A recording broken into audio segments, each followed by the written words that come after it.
Chairman Nazimabad town سید محمد مظفر کی زیر صدارت واٹر اینڈ سیوریج کارپوریشن کے افسران کا اجلاس۔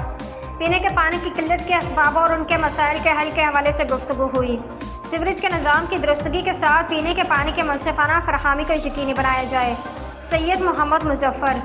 Karachi. Chairman Nazimabad town سید محمد مظفر کی زیر صدارت واٹر اینڈ سیوریج کارپوریشن کے افسران کا اجلاس۔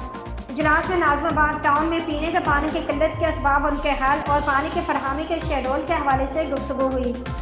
اس موقع پر vice chairman Nazimabad town Noman Siddiqui, municipal commissioner Iqtidar Ali Jafri, UC3 کے chairman Syed Wazir ul Hasan, water corporation کے چیف انجینئر ظفر فلیزو، XEN Rizwan Ahsan, AE Tariq Siddiqui, superintendent engineer Ghulam Muhammad حق، XA نازم آباد عابد قادری، ظفر ملک بھی موجود تھے۔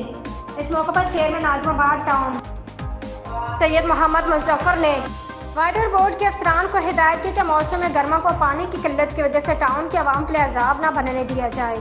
انہوں نے کہا کہ نازم آباد ٹاؤن کے عوام پانی کی فراہمی، سیوریج کے پانی کی نکاسی کے معاملے میں پریشانی کا شکار ہیں۔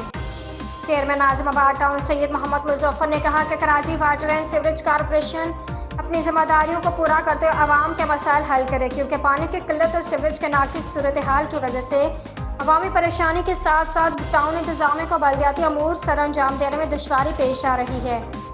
اس موقع پر چیئرمین نازم آباد ٹاؤن سید محمد مظفر نے واٹر اینڈ سیوریج کارپوریشن کے افسران سے گفتگو کے دوران نازم آباد ٹاؤن میں پانی کی قلت اور سیوریج کے نظام کی درستگی کے حوالے سے فوری اور مؤثر اقدامات کرنے پر زور دیا۔